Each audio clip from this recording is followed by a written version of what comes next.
My name is Sarah, and I'm 32 years old. Let me tell you a story about my life. It's a roller coaster of secrets, betrayal, and a twist I never saw coming. So, I met my husband, Alex, at a cozy Italian restaurant where I worked as a sous chef. He was a regular customer, and we struck up a conversation about food, which quickly evolved into a budding romance. I'd always been confident in my culinary skills, but after marrying Alex, things started to change. You see, we decided to live with his parents right after our wedding. I had imagined we'd have some time to enjoy being newlyweds, but it didn't turn out that way. His mother, Barbara, was kind but had an interesting approach to cooking. She had a penchant for super salty dishes, unlike anything I'd ever tasted before. At first, I thought it might be a regional preference, but even my colleague at work, Lisa, from the north, preferred lighter seasoning. Barbara's dishes were like concentrated flavor bombs, and soon, I started doubting my own taste buds. This became a real issue, especially in my job. So, I decided to wake up early and make my own breakfast to keep my palate on track. But this change didn't sit well with Barbara, who became quite frosty towards me. She even made snarky comments about my seasoning choices. At this point, I couldn't help but wonder if there was a deeper reason behind her attitude. Alex has two sisters, both of whom were warm and welcoming. They assured me that if I ever had trouble with their mother, they'd be there to help. Their support meant the world to me, and it made living in the same house a bit more bearable. The situation got even trickier when Barbara fell down the stairs and injured her leg. Emily, one of Alex's sisters, offered to help, but Barbara insisted that it was my duty to take care of her. This put a considerable strain on our relationship.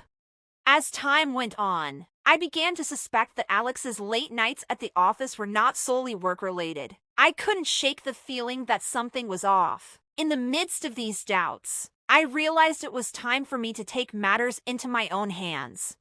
One morning, an opportunity presented itself, and we all sat down for breakfast. I had made up my mind to confront them about their behavior. As I spoke, I noticed the surprise on their faces. Alex apologized and agreed to be more attentive to our home life, but I could sense a hint of resentment. The atmosphere turned cold, and Barbara's leg showed no signs of improvement. She frequently left the house, which only deepened my suspicions. I decided to dig deeper into the situation. One day, my phone rang incessantly. It was Alex and Barbara, demanding to know where I was and why I had left Barbara alone. At that moment, I realized they would never understand my perspective. I was at my parents' house, and even though they agreed to me visiting, they expected me to continue caring for Barbara. The situation was untenable. A few weeks later, I received a message from Barbara, containing an apology and an invitation to her upcoming birthday party. I was hesitant to accept but did so in the end, mainly because the venue was a renowned restaurant in the city. Upon arriving at the restaurant, I saw Alex and Barbara waiting. Little did they know, this would be a night they'd never forget. As we sat down and started eating, I heard Emily's compliment about the food, making me smile. The restaurant staff had no idea what was about to unfold. The anticipated meat dish arrived, and it was exquisite. But then, the unexpected happened. I emerged from the kitchen wearing a chef's hat and apron. To the shock and amazement of everyone at the table, I had prepared a special menu for them. I smiled and served the dishes, and it didn't take long for their true colors to emerge. Alex and Barbara were fuming, and I could sense their anger rising. But I had a plan, and I was ready to put it into action. I maintained a confident smile as Emily and her husband seemed to enjoy the surprise. But Alex and Barbara were visibly taken aback. "What's going on? Why are you dressed like that?" Alex stammered, his surprise growing. I calmly explained, "This is my surprise for you both. A special menu just for you." The tension in the room was palpable, and I could feel the eyes of other diners on us. Emily's daughter chuckled, not sensing the brewing storm. "This is really fun," she said with a smile, unaware of the underlying drama. But Alex and Barbara were far from amused. "This is unbelievable. I've never seen such disrespectful service," Barbara exclaimed. Alex, equally enraged, called for the manager. "Is there a problem? Are you the one allowing such disrespectful service?" he demanded. The manager arrived, trying to mediate the situation, but Alex and Barbara were having none of it. "We're going to exercise our rights as customers and sue you," Alex declared. Barbara added, "Feel free, but we're also considering legal action for the disruption you've caused." The manager looked troubled, but before he could respond, I calmly interjected, I think there's something you should know about us." They both turned their attention back to me, their anger momentarily overshadowed by curiosity. I continued, "This restaurant is actually owned by Peter, who is my ex-husband." This revelation left them stunned, their faces reflecting a mix of surprise and disbelief. Emily and her husband looked equally taken aback. Peter had been my first husband, and although he couldn't attend our wedding due to work commitments, he had sent a generous wedding gift. We had since divorced amicably, but he still held a special place in my life. I had shared pictures of our family gatherings with him, which included Alex and Barbara. Peter, who had undergone advanced culinary training in France, had worked hard to make the restaurant a success. However, they had never realized he was the owner because of his absence from our wedding. I couldn't attend the wedding, so I wanted to greet you properly," Peter said, handing over a shimmering earring. I could see Emily's eyes narrowing with curiosity. She didn't hold back and asked, "You often dine here with men wearing earrings. Isn't that a bit risky?" Her question surprised me for a moment, but I chuckled. "Well, it's not exactly like that. You see, he's secretly involved with the woman who works at the flower shop across the street." The revelation struck a nerve, especially with Alex. His face momentarily froze in shock. "How did you come to know this secret?" Emily inquired. I smiled. I had my suspicions and hired a detective to investigate. I couldn't have been more right. Alex's face turned red, and Barbara seemed equally flustered. They had been caught in a web of secrets and lies. "We're well off now. I'll gladly pay all of the alimony in full," Peter declared, addressing me, knowing this gives me peace of mind.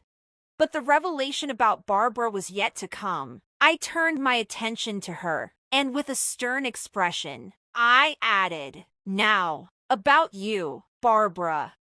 Barbara had been wide-eyed, watching the conversation unfold. I continued, "Until now, you've been behaving as if you had the right to judge my actions, especially after the passing of your husband. But what you didn't know is that I had a detective investigate your secrets too." Her face turned ashen. She had been caught off guard. "It turns out you've been in a secret relationship for years, even while your husband was alive," I said, staring her down. "And Alex, even when you were with me, you were seeing another woman." The revelation sent shockwaves through the family. Emily and her siblings, who had been unaware of these secrets, were deeply disappointed and angry. The atmosphere was tense, and the commotion at our table had attracted the attention of other diners. We promised to resolve these matters at home, and with a heavy cloud hanging over us, the dinner came to an end. As I left the restaurant, I exchanged high fives with the staff and Peter, expressing my gratitude for their support.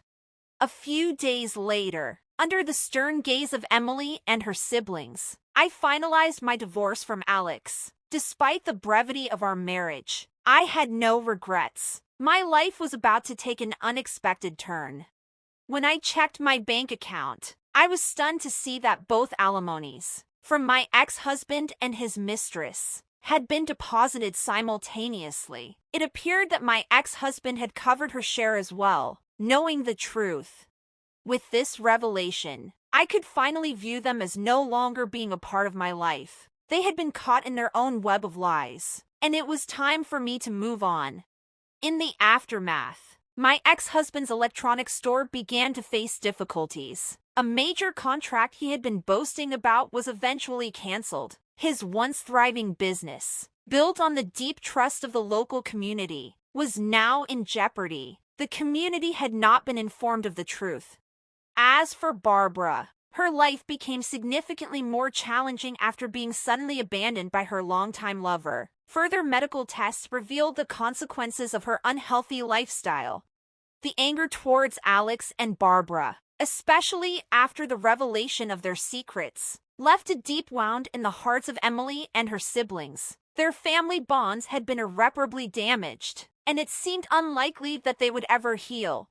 For me, the joy of cooking still held a significant place in my life. Feeling this happiness was the moment I cherished the most, and as I moved forward, I couldn't help but feel truly blessed, leaving the past behind and embracing the future. As I moved forward with my life, I found solace in my culinary career. Cooking had always been my passion, and now it was my sanctuary. I threw myself into my work, pushing my culinary skills to new heights. The kitchen became my refuge, where I could create, experiment, and find my own identity.